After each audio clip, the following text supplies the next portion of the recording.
சரி மக்கா, கேளுங்க. நம்ம பக்கத்து கதை தான் இது. முத்துப்பட்டன் கதை. எப்படின்னு கேக்குறீங்களா? அதாம்பா, நம்ம திருநெல்வேலி சீமைக்கு அந்தாண்ட கேரளா பக்கம் நெடுமங்காடுன்னு ஒரு இடம். அது பக்கத்துல ஆரியநாடுன்னு செழிப்பான ஊரு. அந்த ஊர்ல ஒரு பிராமண குடும்பம். அதுல அண்ணன் தம்பின்னு 7 பேராம். அதுல கடைசியா பிறந்தவன் தான் நம்ம முத்துப்பட்டன். ஆளு பார்க்க வாட்ட சாட்டமா இருப்பான். சண்டைக்கு போனா சொல்லவே வேணாம், வாள் வீசுறதுல பெரிய கில்லாடியாமவன். ஒரு நாள் என்னமோ அண்ணன்மார்களுக்கும் தம்பி முத்துப்பட்டனுக்கும் ஏதோ வாக்குவாதம் முத்தி போச்சு. தம்பிக்கு வந்துருச்சு பாருங்க கோவம். வீட்டை விட்டு கிளம்பியே போயிட்டான்.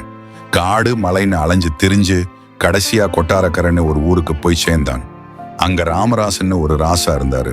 அவரு பட்டனோட வீரத்தை பார்த்து, நீ என் மெய்காப்பாளனாருன்னு சொல்லி வேலை கொடுத்து நல்லா வச்சுக்கிட்டாரு.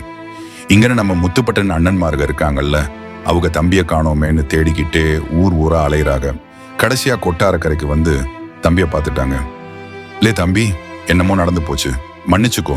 உனக்கு சேஷையர் பொண்ணை பேசி முடிச்சிருக்கோம்ல, வீட்டுல சொல்லாம கொல்லாம வந்துட்டியே, வா எங்க கூடன்னு கூப்பிட்டாங்க. ஆனா பட்டன் என்ன சொன்னான்? இல்லன்னே, நான் இப்ப ராசாட்ட வேலை பார்க்கறேன், அவகிட்ட கேட்டுட்டு தான் வர முடியும்னு சொல்லிட்டான். அண்ணன்மார்களும் ராசா கிட்ட போய் கேட்க, அவரும் சரி கூட்டிட்டு போங்கன்னு சந்தோஷமா சொல்லி பட்டனுக்கு பரிசெல்லாம் கொடுத்து அனுப்புனாரு. சரி, தம்பியும் அண்ணன்மார்களும் ஆரியங்காவு காட்டு வழியா ஊருக்கு திரும்பி போய்கிட்டு இருக்கிறாங்க. வழியில அரசடித்துறைன்னு ஒரு இடம், அங்க கொஞ்சம் நிக்கிறாங்க. அப்போ முத்துப்பட்டன், நான் இங்கனக்குள்ள கொஞ்ச நேரம் இருந்துட்டு வாரேன், நீங்க போங்கன்னு சொல்லிட்டான். அண்ணன்மார்களுக்கு அவன் வச்சிருந்த பொருள்கள் மேல ஒரு கண்ணு. அவன் அங்கனையே விட்டு போட்டு மூட்டை முடிச்சோட அவங்க கிளம்பிட்டாங்க. அங்க தனியா பாறையில சாஞ்சு கண்ண சந்த பட்டன் காதுல மெல்லிசா ஒரு பாட்டு சத்தம் கேக்குது. திரும்பி பார்த்தா 2 பொண்ணுங்க அப்படி ஒரு அழகு ஒரு நாயை கூட்டிக்கிட்டு வராங்க. அவங்க பேரு பொம்மக்காலும் திம்மக்காலும். அவங்கள பார்த்த உடனே பட்டனுக்கு மனசுக்குள்ள என்னென்னமோ ஆயிடுச்சு. பக்கத்துல போய், ஏ புள்ளேளா, உங்க அழகும் பாட்டும் என் மனச மயக்குதே, எங்க ஆசையை தீர்த்து வையுங்கன்னு கேட்டுட்டான். அதுக்கு அந்த பொண்ணுங்க, என்னையா இது அநியாயமா இருக்கு, நாங்க சக்கிலிய சாதி பொண்ணுங்க, நீங்க பிராமணரு, நீங்க இப்படி கேட்கலாமா பயந்துகிட்டே சொன்னாக்க. ஆனா பட்டன் விடுற மாதிரி இல்ல. நீங்க எல்லாம நான் இல்ல, உங்களுக்காக என் சொந்த பந்தம் எல்லாத்தையும் விட்டுட்டு இங்கனையே உங்க கூட தங்கிடுறேன், என்ன ஏத்துக்கிடுங்கன்னு கெஞ்சுறான். பொண்ணுகளுக்கு பயம் வந்துருச்சு. ஒரே ஓட்டமா ஓடி போய் அவங்க அப்பன் பகடைகிட்ட விஷயத்த சொல்லிட்டாளுக. பட்டனும் பின்னாலேயே துரத்திக்கிட்டு போனான். ஆனா காட்டுக்குள்ள ஆவிய வேகத்துக்கு ஓட முடியல. பொண்ணுக சொன்னதை கேட்டு பகடைக்கு கோபம் வந்துருச்சு. எங்க புள்ளைகளையா துரத்துனா? அந்த பட்டன் பய அவன் வெட்டி போட்டுட்டு வாரேன்னு கிளம்பிட்டான். காட்டுல வந்து பார்த்தா முத்துப்பட்டன் களைச்சு போய் கிடக்கான்.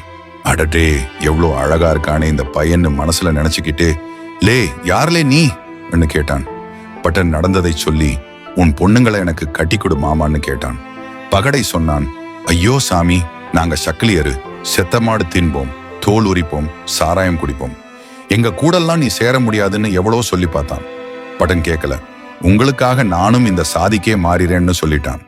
சரி, வேற வழி இல்லாம பகடை, சரி எங்களை மாறியே நீயும் இதை சொல்லி சம்மதம் வாங்கிட்டு வா, அப்போ என் பொண்ணுங்களை கட்டி தரேன்னு சொல்லிட்டான்.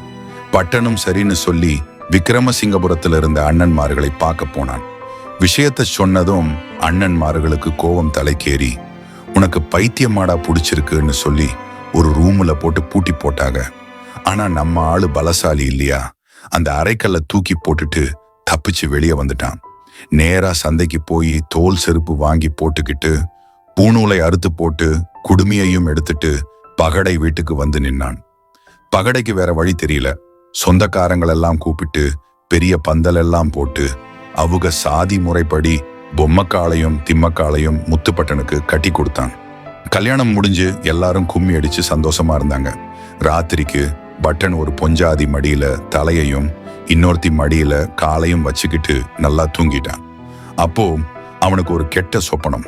கையில கட்டின காப்பு நூலை கரையான் அரிக்கிற மாதிரியும் உடம்பு கெட்டு போற மாதிரியும் கனவு கண்டான். இந்த நேரத்துல பார்த்து ஒரு ஆளு ஓடி வந்து, அண்ணே பட்டா, நம்ம கிடமான்னு கத்துனான். பட்டனுக்கு ரத்தம் சூடேறி போச்சு. ஏன் மாடையா தொடுறானுவ, அவனுங்களை சும்மா விட மாட்டேன்னு பொஞ்சாதிங்க தடுத்தும் கேட்காம தன் வளர்ப்பு நாயான பூச்சி நாயை கூட்டிக்கிட்டு சண்டைக்கு போனான். போய் அந்த வன்னியர்களோடையும் உப்பளங்கோட்டை மறவர்களோடையும் பயங்கரமா சண்டை போட்டு எல்லாத்தையும் வெட்டி சாச்சிட்டு மாடுகளை திருப்பிக்கிட்டு வந்தான். உடம்புல இருந்த ரத்தக்கரையை கழுவலாம்னு ஒரு சுனை பக்கமா போனான். அப்போதான் சதி நடந்துச்சு. மறைஞ்சிருந்த ஒரு சப்பாணி பின்னால இருந்து பட்டனை குத்தி கொன்னு போட்டான். பட்டன் செத்ததை பார்த்து அந்த பூச்சி நாய் ஒரே ஓட்டமா ஓடி போய் பொம்மக்காளையும் திம்மக்காளையும் இழுத்துச்சு. புருஷனுக்கு ஏதோ ஆபத்துன்னு புரிஞ்சுக்கிட்டு அந்த பொண்ணுக சோறும் கரியுமா எடுத்துக்கிட்டு நாய்க்கு பின்னாலேயே ஓடினாங்க. பட்டன் ரத்த வெள்ளத்துல கிடக்கிறத பார்த்து தலையில அடிச்சுக்கிட்டு அழுதாங்க.